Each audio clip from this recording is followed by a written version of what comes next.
जय हिंद दोस्तों। माशा अमीनी सिर्फ एक नाम नहीं बल्कि एक ऐसे आंदोलन का चेहरा जिसने ना सिर्फ ईरान बल्कि पूरे विश्व में एक ही बात की शुरुआत की है कि क्या हमें एक देश, एक समाज या एक विश्व के रूप में ये हक है कि हम किसी और को ये हुक्म या निर्देश दें कि वो क्या पहने और क्या नहीं।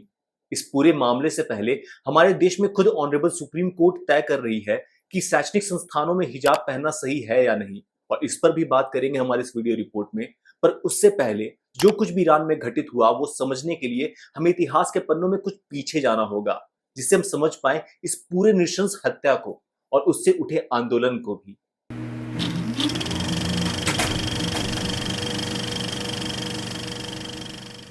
इन सबकी शुरुआत हुई 1921 में, जब प्रथम विश्व युद्ध के बाद ईरानियन आर्मी जनरल रेजा खान ने ब्रिटिशर्स के सपोर्ट से वहां तख्ता पलट किया काजार डायनेस्टी का और खुद को ईरान का राजा या शाह घोषित किया। जो सबसे खास बात थी रेजा खान के शासन की, वो थी सेकुलर वेस्टर्न या धर्मनिरपेक्ष और पश्चिमी देशों जैसी गवर्नमेंट। और यहां से शुरू हुआ उलेमा या फिर रिलीजियस लीडर्स का उनके खिलाफ जाना, क्योंकि जहां कजार डायनेस्टी के राज में ईरान एक शिया मुस्लिम देश था, उसे बदलकर एक सेकुलर और पश्चिमी तौर तरीकों वाला देश बना दिया था रेजा खान ने।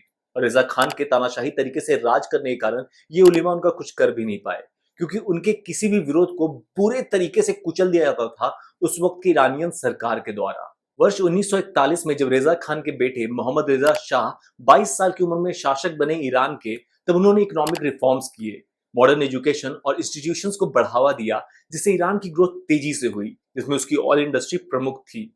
लेकिन यही मॉडर्न एजुकेशन, इंस्टीट्यूशंस और कल्चर ने एक ऐसी धारणा बनाई कुछ आम ईरानियन और उलेमाओं के बीच कि मोहम्मद रिजा शाह पश्चिमी तौर तरीके थोप रहे हैं ईरान पर।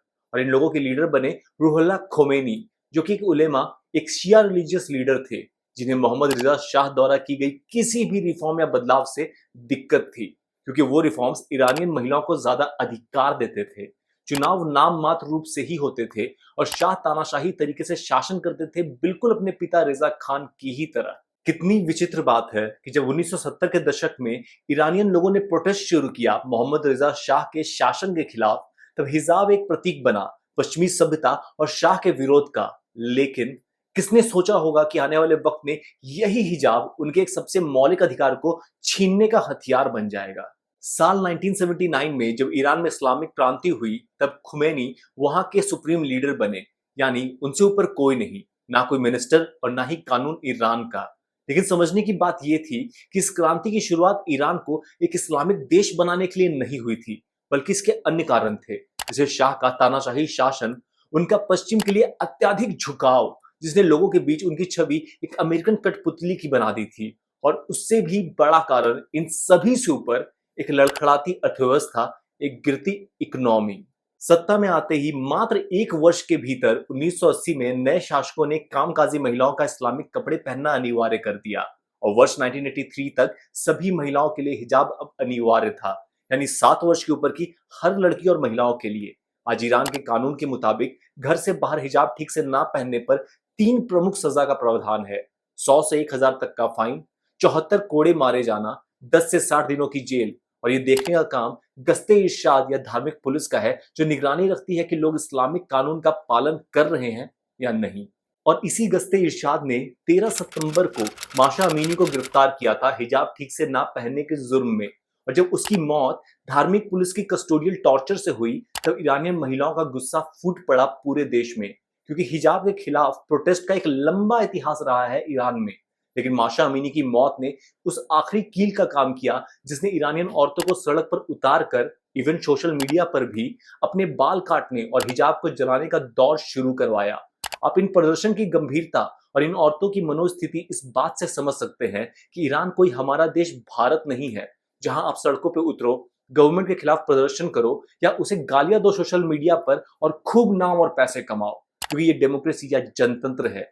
जिसके उलट ईरान एक थियोक्रेसी या धर्मतंत्र है, जहां शरिया एक फंडामेंटल इस्लामिक लॉ लागू है, जो कोई भी रिगार्ड नहीं करेगा ऐसे किसी प्रोटेस्ट या प्रदर्शनकारियों की। और जिसका नतीजा 31 मौतें जब से प्रदर्शन शुरू हुए हैं हिजाब के खिलाफ। उसके बावजूद ये महिलाएं, ये लोग बिना डरे सड़कों पर उतरे हुए हैं। कितनी विचित्र बात है, जिस क्रांति के वक्त महिलाओं ने हिजाब को एक सिंबल, एक चिन्ह के रूप में इस्तेमाल किया था शाह के खिलाफ, आज उसी हिजाब का बिना किसी डर भय के विरोध हो रहा है। लेकिन जानते हैं क्यों? क्योंकि उस क्रांति के वक्त किसी ने फोर्स नहीं किया था वहां की महिलाओं को हिजाब पहनने के लिए, और ना ही ये हक है किसी के भी पास कि वो डिक्टेट करे आज की 21वीं शताब्दी में कि कोई दूसरा कैसे अपने धार्मिक रीति रिवाजों का पालन करे। जैसे जितना ईरान का मैंडेटरी या फोर्सफुली हिजाब लागू करना गलत है, उतना ही फ्रांस का हिजाब पर बैन लगाना भी था।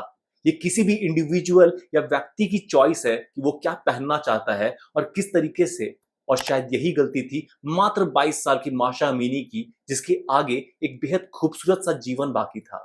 अब बात हमारे देश भारत की, जिसका हिजाब इशू बिल्कुल भिन्न है ईरान से, क्योंकि वो सिर्फ किसी भी शैक्षणिक संस्थानों या एजुकेशनल इंस्टीट्यूशंस तक ही सीमित है यूनिफॉर्मिटी के लिए। और यही सवाल कि क्या शैक्षणिक संस्थानों में हिजाब पहनना सही है, या कहें क्या हिजाब एक एसेंशियल प्रैक्टिस है इस्लाम धर्म की। और ये कर्नाटका से शुरू होते हुए पूरे देश से होकर आखिरकार कर्नाटका हाई कोर्ट से ऑनरेबल सुप्रीम कोर्ट पहुंचा है फैसले के लिए। और उससे पहले ऑनरेबल कर्नाटका हाई कोर्ट ने अपने ऑर्डर में हिजाब को एक एसेंशियल प्रैक्टिस नहीं माना है, और जिसे अब ऑनरेबल सुप्रीम कोर्ट तय करने वाली है।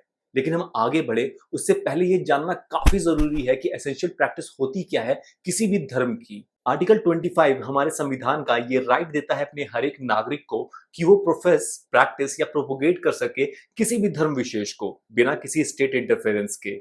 लेकिन कुछ रिजनेबल रिस्ट्रिक्शंस तय किए गए हैं, जैसे पब्लिक ऑर्डर, मोरालिटी, हेल्थ के साथ कोई भी समझौता नहीं हो सकता।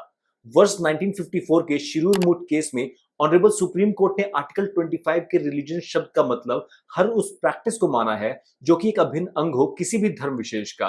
और इस अभिन्न अंग को जानने वाले तरीके को एसेंशियल रिलीजियस प्रैक्टिस टेस्ट कहा गया। और अब हमारी ऑनरेबल सुप्रीम कोर्ट ये तय करेगी हिजाब को लेकर कि क्या वो एक अभिन्न अंग है इस्लाम धर्म का, ताकि उसे किसी भी मैंडेटरी ड्रेस कोड के बावजूद परमिट किया जा सके। जैसे सिख धर्म में बियर्ड और टर्बन एक अभिन्न अंग है धर्म के। वर्ष 2016 का इंडियन एयरफोर्स का केस इसे और स्पष्ट करता है, जिसमें एक मुस्लिम एयरमैन को बर्खास्त कर दिया गया था क्योंकि उन्होंने अपनी दाढ़ी शेव करने से मना कर दिया, जो कि एक पॉलिसी है इंडियन एयरफोर्स की और भी बहुत सारे ऑर्गेनाइजेशंस और इंस्टीट्यूशंस की तरह। इसी बर्खास्तगी को हमारी ऑनरेबल सुप्रीम कोर्ट ने कायम रखा क्योंकि बियर्ड या दाढ़ी एक एसेंशियल प्रैक्टिस साबित नहीं हो पाई। बल्कि इसके उलट हम सभी जानते हैं सिख एयरमैन को कोई भी इशू नहीं हो सकती इसी आईएएफ में।